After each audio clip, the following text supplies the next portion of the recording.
Apple fixes their FaceTime bug and they find more issues in the process. Airlines are found not encrypting your passenger data, and detailed and accurate GPS data is being sold off. All that coming up now on ThreatWire.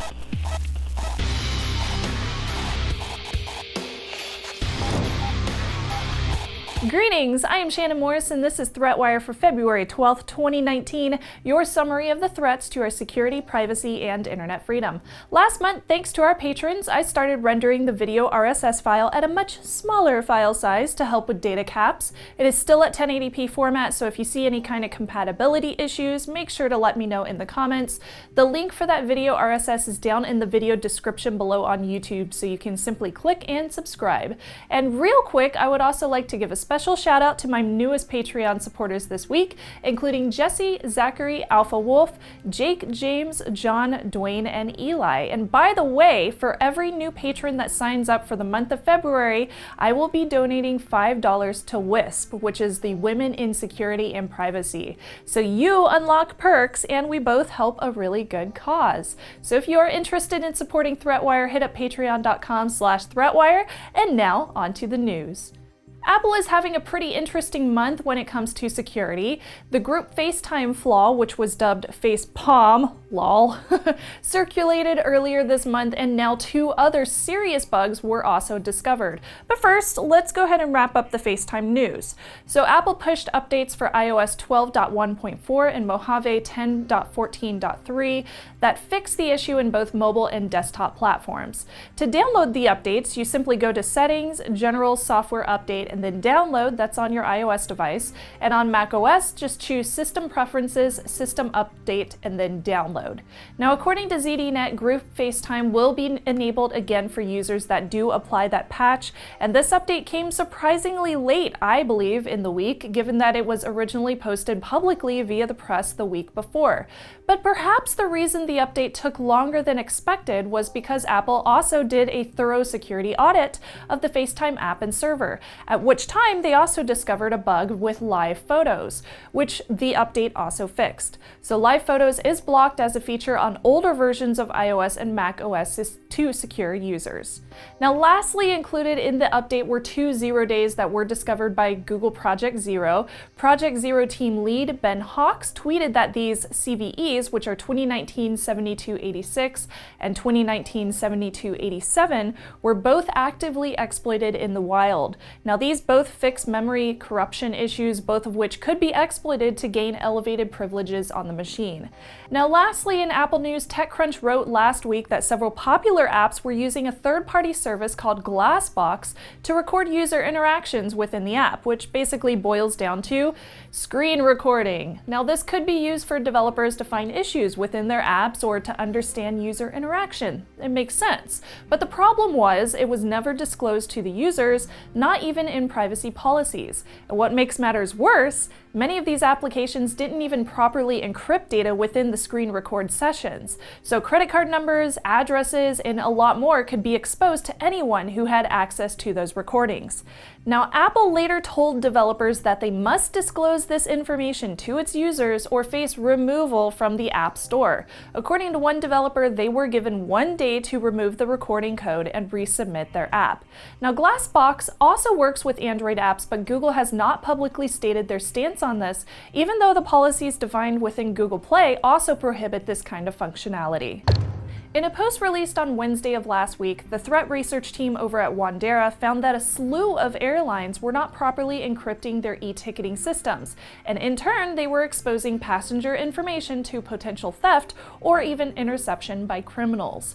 Airlines included Southwest, Air France, KLM, Vueling, Jetstar, Thomas Cook, Transavia, and Air Europa. Now, because the data was not encrypted, this could allow a third party to get unauthorized access to booking details, boarding passes, passenger personally identifiable details, and they could even change details of the booking in some instances. This includes the details that they could see, but is not limited to, email addresses, passport or ID numbers, booking references, the flight numbers and times, the seat assignments, the boarding passes, full names, etc., etc. So how did this happen? Well, each of these airliners sends an unencrypted check-in link to the passenger, where they can print and save a boarding pass, they can change details of their flight, and they can view their itinerary. The unencrypted link sends the passenger to a page where they are automatically logged in.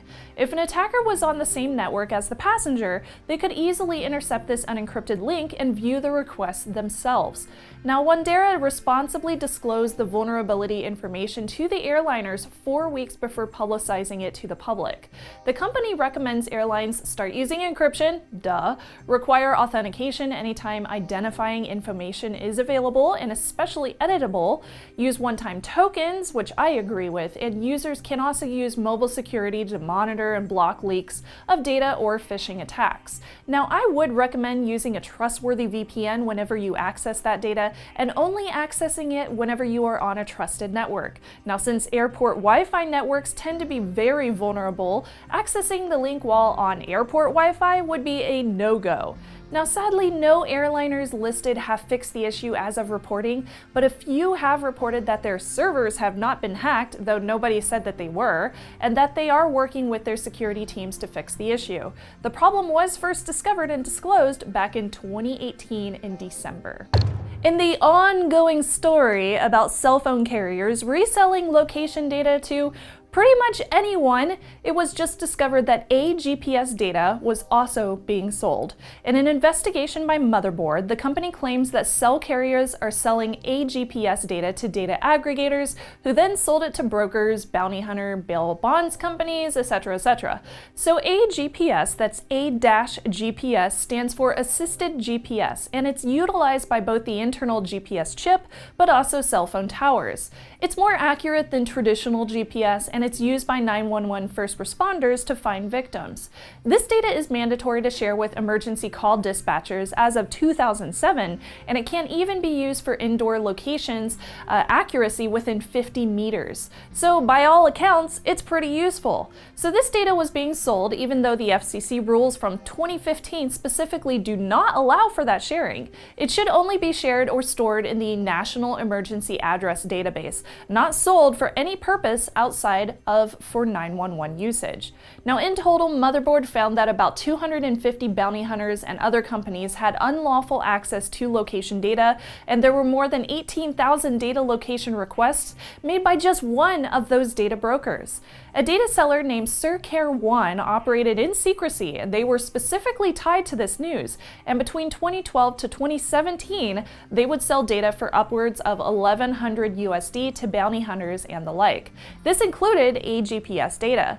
They bought this data from a data aggregator, which was called Locade, which kind of sounds like a medicine, who bought it from the carriers. So Locade was purchased by a company that we have mentioned previously called Location Smart way back in 2015. So this just kind of goes to show that the original incident of Motherboard paying $300 to buy one phone's location data wasn't an isolated incident. It's an ongoing issue that impacts thousands of people. All of the cell phone carriers are ending or they have ended ties with location aggregators at this time, but this discovery does make me curious about how many more location data companies were still out there, or maybe still are, using data from cell phones without our consent. Thank you so much to my Patreon supporters. If you are interested in getting access to a slew of extras and a slew of perks, even if it's just $1 or $2 a month, hit that button to become a Patreon supporter because it all helps and it shows me that you appreciate the work that I'm putting in for this show. And just a reminder, for the month of February, for every person that signs up a Patreon, I will donate $5 to the Women in Security and Privacy Initiative. And also a big thanks to our Hush Puppy perk level patrons for sending in their fur baby photos. I love them, so keep them coming. And don't forget to like and subscribe. And with that, I'm Shannon Morse, and I will see you on the internet. Bye!